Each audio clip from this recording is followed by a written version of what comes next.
इस मामले में पहले 4 आरोपियों के नाम आ रहे थे, अब आरोपियों की संख्या जो है बढ़ गई है। इस गोलीकांड में किसकी किसकी संलिप्तता है, किसकी क्या भूमिका है, सब आपको तफ्तीश से बताते हैं। उसके पास एक पिस्टल, 2 मैगजीन जो देख रहे हैं वो, और 5 नग जिंदा कारतूस बरामद किया गया। पूछताछ पर उसने बताया कि घटना के दिन इस पूरे मामले में 3 आरोपी फरार हैं, अमित जोश, डॉगी और संतोष, और इसके साथ ही अमित जोश की जो बहन है वो भी फरार है। फरार आरोपी अमित जोन्स के बहन और जीजा सेक्टर 5 में रहते थे, वो भी गुंडा बदमाश है। उसने भी अवैध निर्माण कर रखा था और अवैध कब्जाधारी भी था। अमित जोश, ये नाम आप लगातार खबरों के माध्यम से सुन रहे होंगे, किस प्रकार से एक आदतन गुंडा बदमाश ग्लोब चौक में गोली चलाकर फरार हो जाता है। उसके बाद पुलिस कार्रवाई करती है, कार्रवाई में क्या कुछ चीज़ें निकल कर सामने आती है। उसके बाद बीएसपी की इन्फोर्समेंट डिपार्टमेंट जो है वो घर पर अवैध कब्जे होने के कारण पहले अमित जोश के घर में बुलडोज़र चलता है, फिर उसकी बहन के घर में बुलडोज़र चलता है और उसकी बहन के घर को सील कर दिया जाता है। और इस सब के पीछे क्या वजह है, ये आज प्रेस कॉन्फ्रेंस में खुलासा हुआ। क्या कुछ चीज़ें निकल कर सामने आई है, हम आपको बताते हैं। इससे पहले इस मामले में पहले 4 आरोपियों के नाम आ रहे थे, अब आरोपियों की संख्या जो है बढ़ गई है। इस गोलीकांड में किसकी किसकी संलिप्तता है, किसकी क्या भूमिका है, सब आपको तफ्तीश से बताते हैं। अमित जोश इस गोलीकांड का मुख्य आरोपी, आदतन गुंडा बदमाश जिसके खिलाफ 50 से भी ज़्यादा मामले दर्ज हैं। अंकुर शर्मा, अमित जोश का सहपाठी, सहयोगी, जो उस गोलीकांड के वक्त अमित जोश के साथ मौजूद था। यशवंत नायडू, ये भी अमित जोश के साथ मौजूद था उस गोलीकांड के दौरान। और एक और शख्स था डॉगी। ये 4 लोग गोलीकांड में मौजूद थे। इसके बाद भी और लोगों की संलिप्तता सामने आई है। अमित जोश गोली चलाने के बाद भाटापारा भागता है। भाटापारा निवासी संतोष और शंकर भाट, ये 2 ऐसे शख्स हैं जो अमित जोश को पनाह देते हैं, अमित जोश और डागी को पनाह देते हैं, छुपने के लिए शरण देते हैं। इसके बाद अमित जोश की माँ के यहाँ से जिंदा कारतूस बरामद होते हैं। अमित जोश की बहन और उसके जीजा, जिसके यहाँ से घटना के दौरान प्रयोग किए हुए हथियार बरामद होते हैं। अब ये सारी चीज़ों का खुलासा कैसे हुआ, पुलिस इन तक कैसे पहुंची, आपको बताते हैं।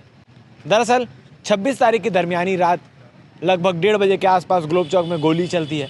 गोली चलने के बाद पूरे दुर्ग में सरगर्मी बढ़ जाती है, पुलिस जांच में जुट जाती है। और जांच में जुटने के बाद 2 शख्स, अंकुर शर्मा और यशवंत नायडू, जो खुद पुलिस के पास आए रहते हैं, पुलिस को गुमराह करने की नीयत से उनको पुलिस गिरफ्तार करती है।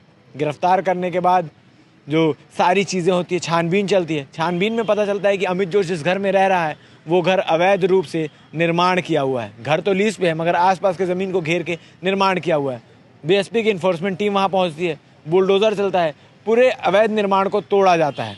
और जब तोड़ा जाता है तो उस दौरान घर की भी खोजबीन होती है, जहाँ से 8 mm की 2 कारतूस का जो खोखा होता है वो बरामद होता है और 4 जिंदा कारतूस बरामद होते हैं। इसके बाद ये सारी चीज़ें बरामद होने पर अमित जोश की माँ है, उनको गिरफ्तार कर लिया जाता है आर्म्स एक्ट के तहत। उसके बाद बीएसपी की टीम और पुलिस प्रशासन की टीम अमित जोश के सेक्टर 5 वाले निवास में जाती है, जहाँ उसकी बहन और उसके जीजा रहा करते थे, सेक्टर 5 सड़क 13। और जब वहाँ की छानबीन की जाती है तो पूरा का पूरा मकान एक टर्मिनेटेड बीएसपी कर्मी के नाम पर था, जिसे अमित जोश के परिवार ने कब्जा कर लिया था। कब्जा करने के बाद उस पूरे घर को तोड़ा जाता है, घर में सील लगा के पूरे सामान को बाहर कर दिया जाता है। और जब वहाँ के सामान की छानबीन होती है तो वहाँ पर से निकलता है एक बंदूक, 2 मैगजीन और 5 जिंदा कारतूस। इसके साथ कुछ और अन्य हथियार भी हैं जो बरामद होते हैं। और जब पूछताछ किया जाता है तो जो अमित जोश का जीजा है लक्की, जो भी आदतन अपराधी है, आदतन गुंडा बदमाश है, उसके खिलाफ सुपेला और वैशाली नगर थाने में 10 से भी ज़्यादा मामले दर्ज हैं। उससे पूछताछ की जाती है तो साफ तौर पर बताता है कि 26 तारीख की रात 12:30 बजे उसके ही घर से अमित जोश अपने 3 साथियों के साथ निकला था और 2 बजे वापस लौटता है और सारी वारदात को बताता है कि ग्लोब चौक में मैंने 2 लोगों पर गोली चला दी है। और घटना में प्रयोग किए हुए हथियार उस अपनी बहन को देता है छुपा कर रखने के लिए, यानी बंदूक और मैगजीन और 5 जिंदा कारतूस। उसकी बहन उन सारी चीज़ों को छुपा कर रखती है। उसके बाद अमित जोश और जो डॉगी है वो फरार हो जाते हैं। फरार होकर भाटापारा पहुंचते हैं। भाटापारा निवासी संतोष और शंकर भाट, ये उसे पनाह देते हैं और उसके बाद शंकर भाट जो है वो पुलिस के गिरफ्त में आ जाता है। संतोष अमित जोश के साथ फरार हो जाता है। इस पूरे मामले में 3 आरोपी फरार हैं, अमित जोश, डॉगी और संतोष। और इसके साथ ही अमित जोश की जो बहन है वो भी फरार है, क्योंकि उसके घर से भी हथियार मिले हैं, तो उसके ऊपर भी कार्रवाई की जाएगी। क्या कुछ आज प्रेस कॉन्फ्रेंस में खुलासा हुआ, ये आप आगे खुद देख लीजिए। घटना हुई थी उस पर 2 आरोपियों को गिरफ्तार किया था, 2 आरोपी फरार थे। इसी बीच में कल सेक्टर 6 में एक कार्रवाई की गई। जो फरार आरोपी था वो अवैध कब्जा कर रखा था, अवैध निर्माण किया हुआ था, जिस पर बीएसपी की इन्फोर्समेंट टीम ने जाकर के उसके अवैध कब्जे को, निर्माण को तोड़ा गया, हटाया गया। इसी बीच वहां पुलिस और प्रशासन मौजूद थी। पुलिस के द्वारा जब वहां उसके घर की तलाशी ली गई तो उसकी मां, जो फरार आरोपी है अमित जोन्स गुंडा बदमाश, उसकी मां बिज्जी मोरिस के पास से 4 नग जिंदा कारतूस और 2 नग 8 mm का खाली खोखा मिला। उसने बताया कि घटना के बाद उसके बेटे ने आकर के उसको ये रखने के लिए दिया था और उसने उसको वहाँ छिपा करके रखी थी, जिस पर से आरोपियान के विरुद्ध 25-27 आर्म्स एक्ट की कार्यवाही की गई है, उसको भी गिरफ्तार किया गया है। इसी कड़ी में फरार आरोपी अमित जोन्स के बहन और जीजा सेक्टर 5 में रहते थे, वो भी गुंडा बदमाश है।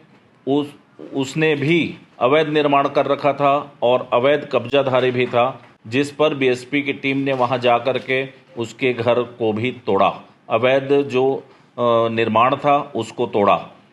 पुलिस सुरक्षा व्यवस्था के लिए थी। इसी बीच पुनः उस घर की जांच की गई। वो गुंडा बदमाश था, तो उसके पास से 1 पिस्टल, 2 मैगजीन और 5 नग जिंदा कारतूस बरामद किया गया। उसके पास 1 पिस्टल, 2 मैगजीन जो देख रहे हैं वो, और 5 नग जिंदा कारतूस बरामद किया गया। पूछताछ पर उसने बताया कि घटना के दिन उसके दोस्त यशवंत नायडू, अंकुर शर्मा और सागर बाग उर्फ डागी और अमित जोन्स, ये 4 उसके घर आए थे। उसके बाद इन लोग गए, 2 बजे रात को फिर वापस आए और उसको उस दिन घटना में प्रयुक्त पिस्टल को और बचे हुए कारतूस को उसको दे दिया। ये जानते हुए भी उन्होंने बताया कि ये घटना हम लोग वहाँ कारित करके आए हैं, ग्लोब चौक के पास आगे गोली मार दिए हैं 2 लोगों को। उसके बाद इन लोगों ने रखा दिया, उसकी बहन को भी ये रखा दिया कि इसको सुरक्षित रख लो।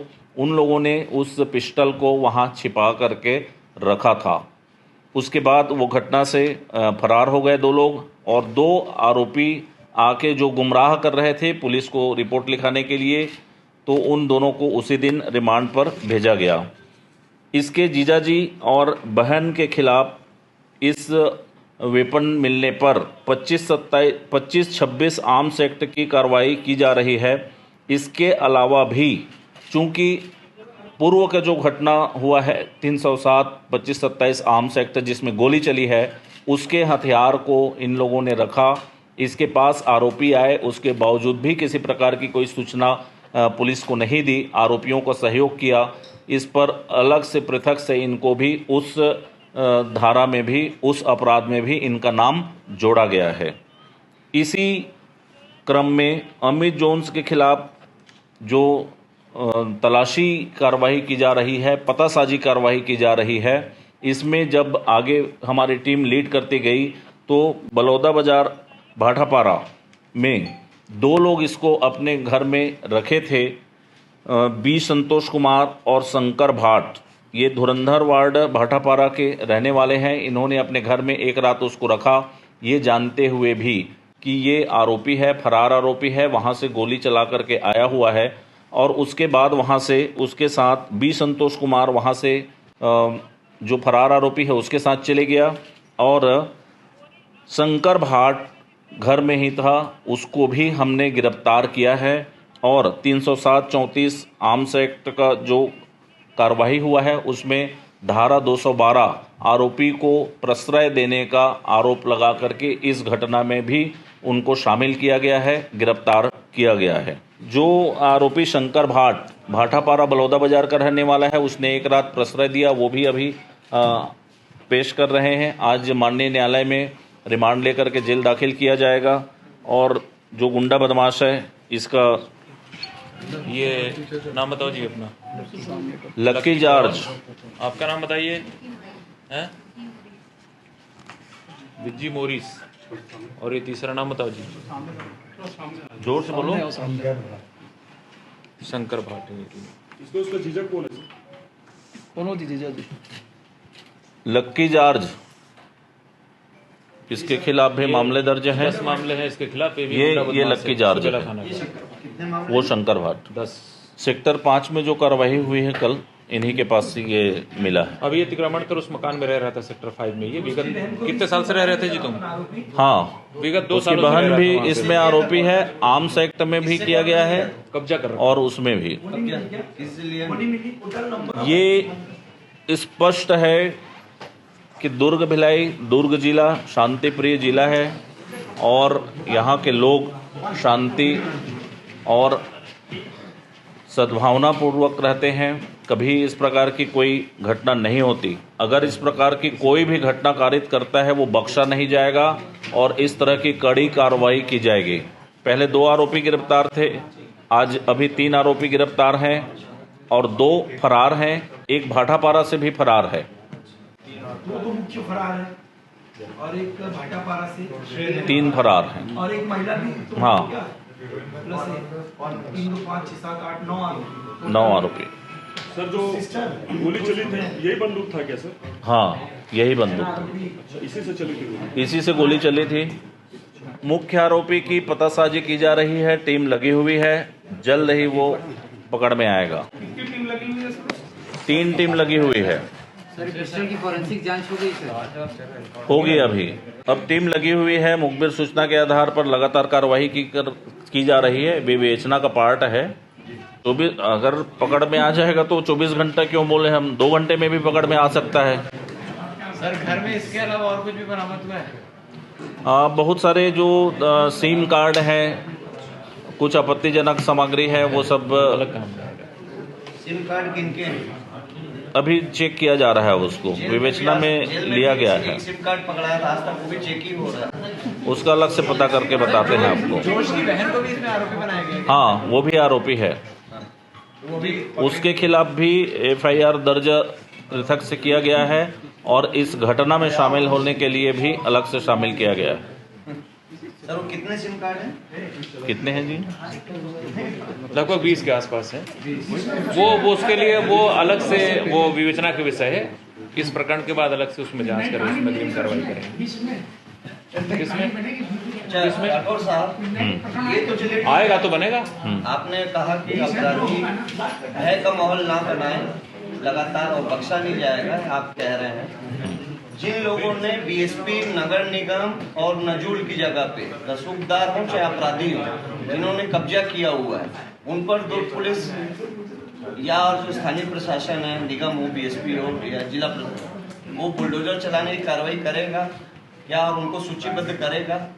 ये प्रशासन और नगर निगम का विषय है। जब सुरक्षा की मांग की जाती है किसी भी प्रकार की तोड़फोड़ में, किसी भी प्रकार के कब्जा हटाने के लिए, तो हम पुलिस सुरक्षा मुहैया उपलब्ध कराते हैं, आगे भी कराते रहेंगे।